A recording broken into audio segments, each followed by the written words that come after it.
विंध्य पर्वताची पण एक कुंडली काढायची गरज आहे. अनेक विद्यार्थ्यांना हे माहिती पाहिजे की अगदी गुजरातच्या एरियापासून, ठीक आहे, गुजरातच्या एरियापासून तर बिहारच्या एरियापर्यंत पूर्णपणे विंध्य पर्वत पसरलेला नाही, एकदम लांबलचक पसरलेला आहे. म्हणजे एक प्रकारे या भागामध्ये, ओके, या भागामध्ये असं म्हणू शकता तुम्ही, याच्या दक्षिणेकडे नर्मदा नदी ऑब्व्हियसली, पण याच्या उत्तरेकडे हा पूर्ण जो भाग आहे, हा पूर्ण मॅक्सिमम जो भाग आहे, हा पूर्ण गंगा नदीच्या खोऱ्यातला भाग आहे. या नर्मदा नदीच्या उत्तरेकडे असलेल्या विंध्य पर्वताचा जो महत्त्वाचा भाग आहे तो बघा, गुजरात, मध्य प्रदेश, उत्तर प्रदेशचा काही भाग आणि बिहारच्या भागापर्यंत, अगदी बिहारच्या सदन भागापर्यंत, किंवा सदन भाग म्हणण्यापेक्षा आपण त्याला नैऋत्य भाग म्हणू, बिहारच्या नैऋत्य भागापर्यंत तो पसरलेला आहे. तर या ठिकाणी कुठं ना कुठं तरी मॅप रिडिंगचा पॉईंट खूप इम्पॉर्टंट आहे. इम्पॉर्टंट आणखी एक महत्त्वाची गोष्ट की विंध्य पर्वतामध्ये, ओके, आता हा जो विंध्य पर्वत आहे, विंध्य पर्वतामध्ये त्याची या ठिकाणची जी बाजू आहे, ओके, या ठिकाणची बाजू म्हणजे त्याच्या पश्चिमेकडची बाजू, याची पश्चिम बाजू थोडीशी उंच आहे, ओके, आणि ह्याची जी पूर्व बाजू आहे ती पूर्व बाजू एकदम अशी छोट्या टेकड्यांसारखी आहे, ओके, पूर्व बाजू कमी आहे, पूर्व बाजू कमी आहे. विशेष म्हणजे विंध्य पर्वत जो आहे हा विंध्यन रॉक्सनी बनलेला आहे. या ठिकाणी विंध्यन रॉक्स सापडतात जे की ॲक्च्युली रूपांतरित खडक आहेत, आणि या विंध्यन रॉक्सला तडे पडून हा पर्वत तयार झालेला आहे. तर ह्याचं जे नेचर आहे ते एक ठोकळा पर्वताचं नेचर आहे. कसं आहे? तर एक ठोकळा पर्वत, पॉइंट टू बी नोटेड, ठीक आहे. हा एक ठोकळा पर्वत आहे. अरवली जो होता तो कसा होता? अरवली जो होता हा अरवली पर्वत हा एक वली पर्वत आहे, आणि हा जो आहे तो एक ठोकळा पर्वत आहे. आता ठोकळा पर्वत म्हणजे नक्की कसा असतो? तर ठोकळा पर्वतामध्ये मोस्ट प्रॉब्ली काय होतं की ही एक जमीन आहे, हा एक भाग आहे, ठीक आहे, हा एक जमिनीचा एक पृष्ठभाग आहे असं इमॅजिन करा, आणि या पृष्ठभागाला जर दाब पडला दोन्ही बाजूनी, तर दाब पडल्यानंतर ह्याला वळी तर नाही पडत, कारण की हा जो पृष्ठभाग आहे, हा पृष्ठभागाचा जो खडक आहे, हा खडक बनलेला आहे रूपांतरित खडकापासून. आणि रूपांतरित खडक जो असतो ना, लक्षात ठेवा पोरांनो, रूपांतरित खडक हा खूप कठोर असतो, टणक असतो, ठीक आहे, टणक असतो, आणि त्याला जर धक्का बसला रूपांतरित खडकाला तर त्याला तडे पडतात, तो क्रॅक होतो.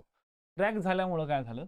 क्रॅक पडला, ओके, तडा गेला, आणि तडा गेल्यामुळं, ओके, तडा गेल्यामुळं त्याचा एक जो भाग आहे, ओके, विंध्य पर्वताचा एक, म्हणजे आता हा एक भाग आणि हा एक भाग, हा दुसरा भाग, एक भाग वर गेला, एक भाग वर गेला आणि दुसरा भाग खाली थोडासा सरकला, कारण की दाब पडला होता.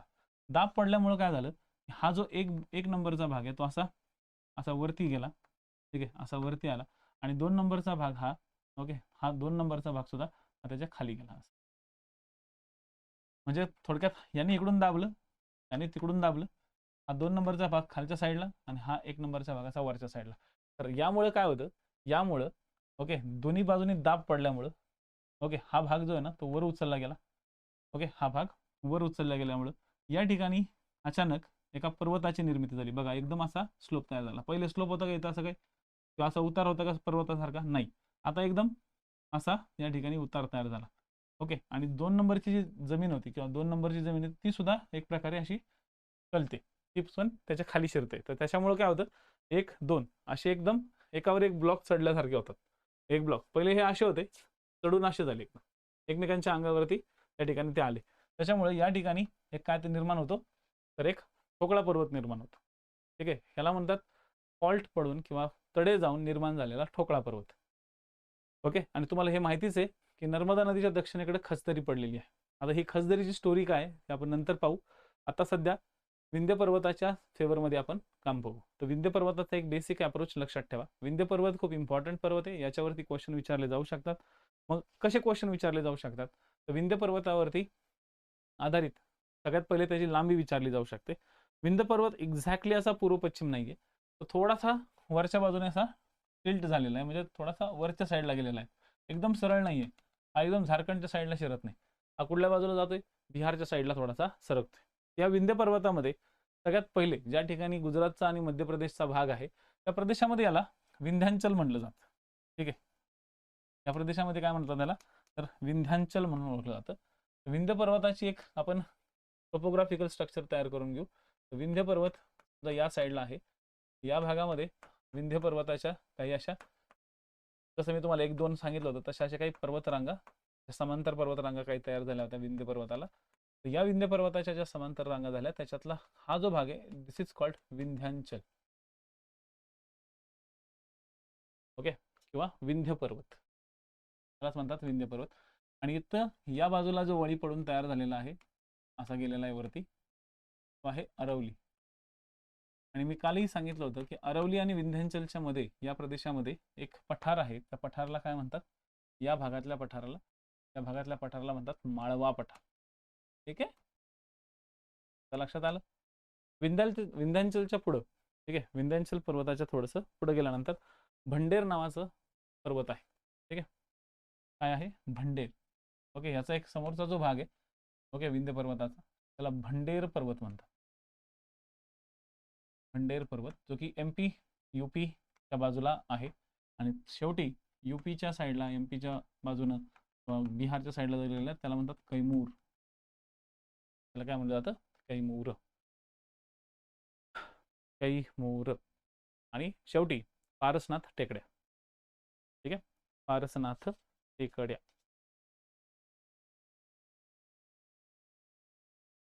कैमूरच्या समोर पारसनाथ. ठीक आहे, तर हे बेसिक पॉईंट लक्षात ठेवा. विंध्य पर्वताचे हे 4 डोंगर रांगा महत्त्वाच्या आहेत, त्याच्यातले काही घटक आहेत.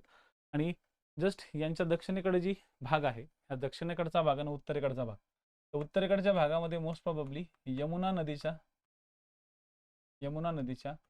उपनद्या आहेत. यमुना नदीच्या उपनद्या आहेत. त्या नद्यांच्या प्रणालीत आपण समजून घेऊ. चंबळ, ठीक आहे, सिंध, बेतवा, केन अशा.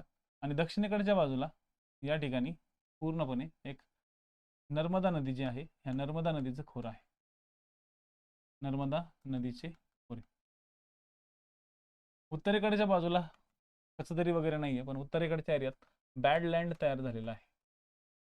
या ठिकाणी बॅडलँड तयार झालेला आहे. त्या ठिकाणी मोठ्या प्रमाणात झालेल्या इरोजनमुळे, वॉटर इरोजन, ठीक आहे, जे की पावसाळ्याच्या काळात त्या ठिकाणी खूप मोठ्या प्रमाणात होतं. आणि नर्मदा नदीचं जे खोरं आहे त्या नर्मदा नदीचं खोरं दक्षिणेकडे आहे. तर ॲक्च्युली या ठिकाणी नर्मदेची खचदरी या ठिकाणी तयार झालेली आहे. या प्रदेशात काय तयार झालेले पोरांनो, तर खचदरी तयार झालेली. आणि विंध्य पर्वत एक असा सलग पर्वत नाही बरं का. विंध्य पर्वतामध्ये सुद्धा असे भरपूर सारे असे तुटातुटी झालेले प्रदेश आहेत. तुटातुटी झालेले प्रदेश कसे तुटतात हे तुम्हाला मी आत्ताच सांगितलं की त्याची रूपांतरित खडकाची रचना आहे. रूपांतरित खडकाचा रचनेचा भाग त्या ठिकाणी क्रॅक होतो. आता तुम्ही परत म्हणाल सर हे क्रॅक कधी होतो किंवा क्रॅक का झाला, तर क्रॅक होण्याच्या मागचं कारण हेच आहे की ज्यावेळेस भारतीय पठार उत्तरेकडे सरकलं आणि उत्तरेकडे जाऊन ते हिमालयाच्या निर्मितीची प्रक्रिया चालू होती, त्यावेळेस भारताच्या पठारावर त्याचा रिव्हर्स इम्पॅक्ट पडत होता. भारताची भूमी पुढे ढकलली जाते, वर ढकलली जाते उत्तरेकडे, आणि हिमालयाचा सुद्धा इम्पॅक्ट त्याच्यावरती काय पडतोय, उत्तरेकडून पडतोय. त्याच्यामुळे त्या प्रदेशामध्ये तडे जात होते, भरपूर सारे तडे गेले. इवन सातपुडा नावाचा जो पर्वतरांग आहे, पुढे जाऊन आपण सातपुडा पण बघतोय, तर सातपुडा नावाचा जो पर्वतरांग आहे, ह्या सातपुडा पर्वतरांगेवरती तर 7 अशा क्रॅक्स पडल्या होत्या. 7 पर्वतरांगा तयार झाल्या होत्या तिथे सातपुड्यामध्ये, म्हणून त्याला सातपुडा म्हणतात. ठीक आहे, आता ह्याची विंध्येची लांबी तुम्हाला माहिती असणं गरजेचे आहे. तर विंध्य पर्वताची जी लांबी आहे, लांबी ती आहे 1050 किलोमीटर. ठीक आहे, त्यानंतर याची उंची ही पण माहिती असणं गरजेचं आहे. उंची खूप जास्त नाहीये, याची उंची आहे 450 ते 600 मीटर. 450 मीटर ते 600 मीटर. याच्यामध्ये विंध्य खडक, मोठ्या प्रमाणात सापडतात. विंध्य खडक आणि काही क्वार्ट्ज, ओके, क्वार्ट्ज काही खडक या ठिकाणी सापडतात. या ठिकाणी हिऱ्यांचं प्रमाण सुद्धा चांगलं आहे. हिरा या प्रदेशामध्ये सापडतो. ठीक आहे, या पर्वतरांगेमुळे उत्तर भारत आणि दक्षिण भारत विभक्त झालेला आहे, हे पण लक्षात ठेवा. ओके, याच्यामुळे काय झालेलं आहे, तर उत्तर भारत व दक्षिण भारत, उत्तर भारत दक्षिण भारत विभक्त झाला आहे. काय झालेलं आहे, उत्तर भारत आणि दक्षिण भारत या ठिकाणी विभक्त झालेला आहे. हे बेसिक पॉइंट्स तुमच्या लक्षात असणं गरजेचं आहे. ओके, दक्षिणेकडे नर्मदा नदी आहे हे विसरायचं नाही, जी रिफ्ट व्हॅलीमधून खचदरीतून वाहते. या ठिकाणी सँडस्टोन, शेल यांचे सुद्धा प्रकार मोठ्या प्रमाणात सापडतात. सँडस्टोन आणि शेल. हे सँडस्टोन मोस्ट प्रॉबेबली त्या ठिकाणी बांधकामासाठी वापरले जातात. काही वालुकाश्म खडक आहेत जे थोडेसे लाल कलरचे राहतात. वालुकाश्म खडक या ठिकाणी निर्माण होतात आणि इतर निर्माण झालेले पण आहेत. आता बघा, विंध्य खडकापासून मोठ्या प्रमाणात माती तयार झाली किंवा विंध्य खडकाचं इरोजन होऊन विंध्य खडकाची माती झाली आणि ही माती त्या ठिकाणी स्तरित खडकामध्ये रूपांतरित झाली. तर माती ज्यावेळेस स्तरित खडकामध्ये रूपांतरित होते त्याच वेळेस तिथं सँडस्टोन तयार होतं. म्हणजे मातीपासून निर्माण झालेला एक स्तरित खडक, सँडस्टोन, वालुकाश्म खडक. लक्षात ठेवा, हा वालुकाश्म खडक या ठिकाणचा प्रसिद्ध आहे, जो की बांधकामासाठी खास वापरला जातो. ठीक आहे, हा खडक कशासाठी वापरला जातो? बांधकामासाठी वापरला जातो. ठीक आहे, इथपर्यंतचा पाठ लक्षात आला. यानंतर दक्षिण भारताच्या पठारावरती आपल्याला थोडंसं कॉन्सन्ट्रेशन ठेवायचंय.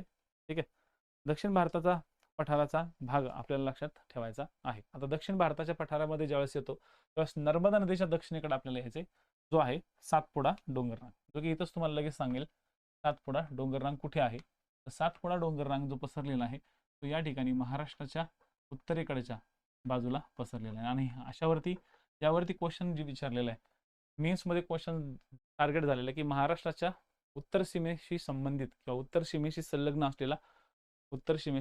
संलग्न असलेला पर्वतरांग कोणता. तर याबद्दल आपण थोडक्यात समजून घेऊ नंतर. आता विंध्य तुम्हाला सगळ्यांना समजलाय का? पहिले हे मला सांगा,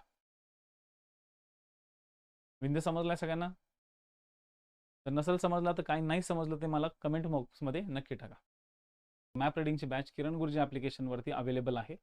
बॅचला खास करून डिस्काउंट दिलेला आहे 80%चा, जाणून बुजून दिलाय, कारण की मॅक्सिमम विद्यार्थ्यांनी असे जे मॅप रिडिंगच्या बेस्ट लेक्चर आहेत ते तुम्ही करावे.